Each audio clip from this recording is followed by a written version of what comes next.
परिवार एक पिता की दर्द भरी कहानी।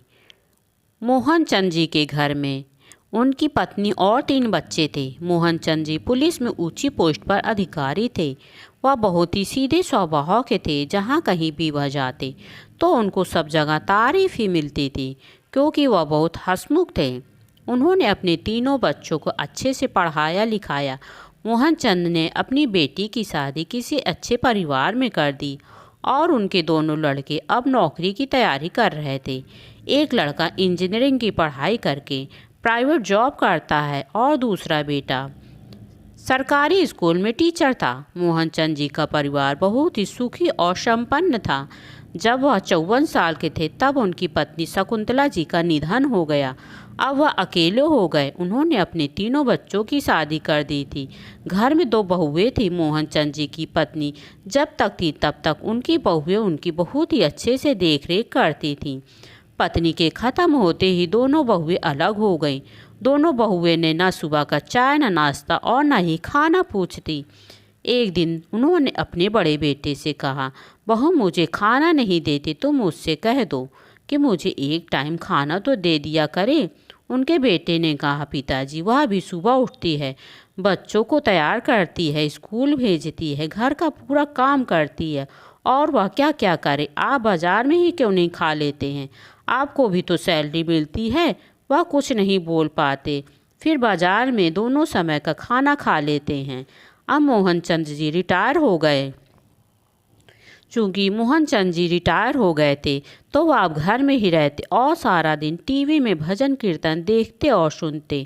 उनकी बहुएं जब यह देखती तो उन्हें चिल्लाती रहती कि इनको तो बिजली का बिल देना नहीं है, बस सारा दिन टीवी ही देखते रहते हैं, न कहीं जाते हैं न ही घर से बाहर निकलते हैं। मोहन चंद जी के कोई यार दोस्त भी नहीं थे जिनके पास वह जाकर थोड़ी देर बैठ सकें। फिर उन्होंने सोचा कि क्यों ना अपनी बेटी के घर घूम आऊँ। वह अपनी बेटी के घर जाते हैं। वहाँ देखते हैं उनकी बेटी की तबीयत खराब थी। मोहन चंद जी अपनी बेटी को कुछ पैसे देते हैं। उनकी बेटी पूछती है, पिताजी भैया भाभी कैसे हैं और क्या वह सब आपकी देखरेख करते हैं, खाना पीना सही टाइम पर देते हैं? तो मोहन चंद जी कहते हैं, हाँ बेटिया वह सब अच्छे हैं, मेरी देख रेख भी बहुत अच्छे से करते हैं। उन्होंने ही कहा है कि जाइए पिताजी बिटिया के घर घूम आइए।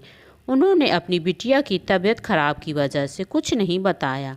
मोहन चंद जी बिटिया की को देखकर घर आते हैं। जब उनकी बहू को पता चलता है कि यह अपनी बेटी को रुपए देकर आए हैं तो वह अपने पति से कहती हैं कि देखो तुम्हारे बाप ने अपनी सारी पेंशन अपनी बेटी को हो दे आते हैं। अब जब भी वह मोहन चंद जी पेंशन लेकर आते उनके बहुएं देखती रहती कि कहीं वह अपनी बेटी के घर तो नहीं चले गए। जब कभी वह बाजार से ज़्यादा खाना खा आते तो ज़्यादा मिर्च मसाला उनको सूट नहीं करता था, उनका पेट खराब हो जाता। उनकी बहुएं हमेशा उनको चिल्लाती रहती और कहती कि हजम जब नहीं कर पाते तो खाते क्यों हैं। अब दोनों बहुओं में लैट्रिन की सफाई को लेकर लड़ाई हो गई। बड़ी बहू ने लैट्रिन में ताला डाल दिया, तब छोटी बहू ने अपनी अलग लैट्रिन बनवा ली। अब दोनों बहुएं अपने अपने लैट्रिन में ताला डाल कर रखती और जब भी मोहन चंद जी को लैट्रिन जाना होता तो वह बहुओं से चाबी मांग कर जाते। जब भी बहुएं लैट्रिन की साफ सफाई करती तो वह अपने बेचारे ससुर को खूब सुनाती। बेचारे मोहन चंद जी कुछ नहीं बोलते। गुस्से में आकर बड़ी बहू से ने अपने ससुर के कमरे की टीवी और पंखे का कनेक्शन कटवा दिया। अब बेचारे कमरे में ही सिर्फ एक लाइट में रहते और अब वह कर भी क्या सकते थे। अपने बेटों से कहते तो उल्टा सुनने को मिलता, इसलिए उन्होंने सोचा कि क्यों ना वह अपने गांव चले जाएं। जब वह गांव जा रहे थे तो उन्होंने ट्रेन का टिकट लिया। ट्रेन का टिकट लेते समय उनका सारा सामान चोरी हो जाता है। अब उनके पास सिर्फ टिकट ही रहता है। वह घबराहट में दूसरे डिब्बे में बैठ जाते हैं। जब उनमें टीटी आता है तब वह कहता है कि आप गलत डिब्बे में आकर बैठ गए हैं, आपका चालान बनेगा। मोहन चंद जी के पास चालान देने के पैसे नहीं थे। टीटी उनको पकड़कर थाने ले जाता है और उनको चालान के पैसे भरने के लिए कहता है। वह बताते हैं कि टिकट लेते समय स्टेशन पर मेरा सामान चोरी हो गया, मेरे पास पैसे भी नहीं हैं। तब उन्होंने कहा कि अपने घर में किसी को फ़ोन करके पैसे मंगवा लो और चालान भर दो। मोहनचंद जी ने सोचा कि यदि मैंने अपने बेटे को फ़ोन किया तो वह मुझे बहुत डांटेगा। उन्होंने कहा कि मेरे घर में तो कोई नहीं है जिससे मैं पैसे मंगवा सकूं। थाने वाले ने वृद्ध आदमी समझकर छोड़ दिया। मोहनचंद जी जैसे जाने लगते हैं उसी समय एक ऑफिसर आता है। वह मोहनचंद जी को देखकर पहचान जाता है और कहता है कि आप तो मोहनचंद जी है ना। तब वह कहते हैं हाँ, मैं ही मोहनचंद्र हूँ। और वह कहता है आपने मुझे शायद पहचाना नहीं। मोहनचंद जी उसे पहचान नहीं पाए थे। तब वह अधिकारी बताता है कि जब मैं कांस्टेबल था तब मैं आपके साथ ड्यूटी करता था। मोहनचंद जी ने कहा कि बेटा अब वृद्धावस्था हो गई है, अब तो सही से दिखाई भी नहीं देता। तब उसने कहा सर चलिए मैं आपको आपके ही घर छोड़ आता हूँ। उस अधिकारी ने मोहनचंद जी को घर लेकर आता है। वहाँ पर उनकी दोनों बहुएं और दोनों बेटे थे। मोहनचंद जी अपने बेटों और बहू को सारी घटना बताते हैं कि उनके साथ क्या क्या हुआ। उस अधिकारी के जाने के बाद मोहनचंद जी की बहू मोहनचंद जी को एक कमरे में बंद कर देती है। मोहनचंद जी बार बार आवाज़ लगाते हैं बेटा मुझे अंधेरे में डर लग रहा है और मेरे कमरे में दम भी घुट रहा है। मोहनचंद जी की बहुएं ने एक भी नहीं सुनी। 2 दिन तक उनको बंद करके ही रखा। तभी एक दिन मोहनचंद जी की बेटी अपने भाई के पास फ़ोन करती है कि पापा कहाँ हैं, उनसे मेरी बात करवा दो। उन्होंने जो 25 लाख का बीमा करवाया था वह पूरा हो गया है, जाकर पैसे निकाल ले। तब उनका भाई पूछता है कि कौन सा बीमा।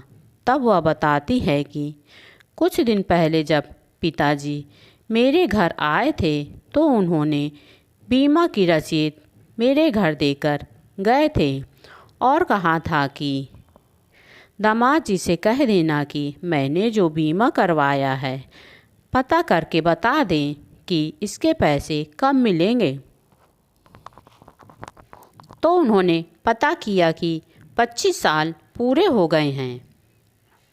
मोहनचंद जी के बेटे और बहुएं मोहन जी को अब कमरे से बाहर निकाल लेते हैं और उन्हें अच्छे से नहला धुलाकर खाना पीना खिलाकर अपनी बेटी के घर भेज देते हैं। बीमा का पैसा लेने के लिए मोहन जी जब अपनी बेटी के घर जाते हैं तो वहाँ अपनी बहू से हुई अत्याचार की घटना अपनी बेटी को बताते हैं। तब उनकी बेटी बताती है कि पिताजी मुझे शंका पहले से हो गई थी क्योंकि मैंने एक दिन भाभी के पास फ़ोन किया था तो भाभी ने फ़ोन नहीं उठाया था बल्कि भाभी की बेटी रिया ने उठाया। मैंने उससे पूछा कि बाबा कहाँ हैं तो वह बताती है कि बाबा को मम्मी पापा बहुत परेशान करते हैं। बाबा अब यहाँ पर नहीं हैं, वह गांव चले गए हैं। और जब मुझे खबर मिली कि आप घर वापस आ गए हैं पिताजी, रिया ने यह भी बताया कि उन लोगों ने आपको कमरे में बंद करके रखा है। तभी मैंने भैया को यह 25 लाख की झूठी बीमा के बारे में बताया। मोहनचंद जी ने कहा बिटिया अब मैं घर कैसे जाऊंगा, वह लोग तो मुझे बिना पैसे के घर के अंदर भी नहीं घुसने देंगे। तब उनकी बेटी ने कहा पिताजी मैंने एक फ़र्जी बीमा बनवाया है जिसमें आपका नाम के साथ मैंने दोनों भाइयों का नॉमिनी भी डलवा दिया है और उनको यह भी बता देना कि जब मेरे बेटे बहू मेरी अच्छी से देखरेख करेंगे तभी यह 25 लाख रुपए दोनों भाइयों को आधा आधा मिल जाएगा। अगर मेरे बेटे और बहू ने मेरी सेवा नहीं की तो यह सारी संपत्ति वृद्धा आश्रम में दे दी जाए। वह रसीद लेकर जब मोहन जी अपने घर आते हैं, उनके बहुएं रहती हैं, बेटे नहीं रहते। इन सब चीज़ों की उनकी बहू को ज़्यादा जानकारी नहीं थी। फिर भी जैसे मोहनचंद जी की बेटी ने कहा था, वैसे ही वह अपनी दोनों बहू को दिखाकर वह रसीद अपनी बेटी के घर रखने चले जाते हैं। दोनों बेटे जब शाम को अपनी अपनी पत्नियों से पूछते हैं कि पिताजी बीमा का पैसा ले आए, तब उन्होंने अपने पति को बताया कि पिताजी ने 25 लाख में से आप दोनों भाइयों को आधा आधा हिस्सा लिख दिया है, लेकिन उन्होंने वह कागज़ यहाँ नहीं रखा, वह अपनी बेटी के घर रख आए हैं। शाम को दोनों बेटे मोहन जी के पास आते हैं और कहते हैं, पिताजी हम दोनों भाई अपनी अपनी पत्नियों के सामने आपको जो भी भला बुरा कहा, हम लोग नहीं चाहते थे कि परिवार के बीच लड़ाई झगड़ा हो, घर में पति पत्नी के बीच लड़ाई हो। इसलिए अपनी अपनी पत्नियों को सबक सिखाने के लिए हम लोगों ने जो चाल चली वह कामयाब हो गई। पिताजी अगर हमसे कोई गलती हुई हो तो हम दोनों भाई को माफ़ कर दीजिए। दोनों भाइयों ने अपने पिता से आशीर्वाद लिया।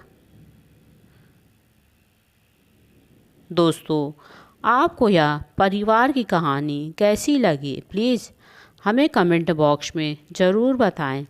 अच्छी लगी हो तो प्लीज़ मेरे चैनल को लाइक, शेयर और सब्सक्राइब करें। कहानी सुनने के लिए आपका बहुत बहुत धन्यवाद।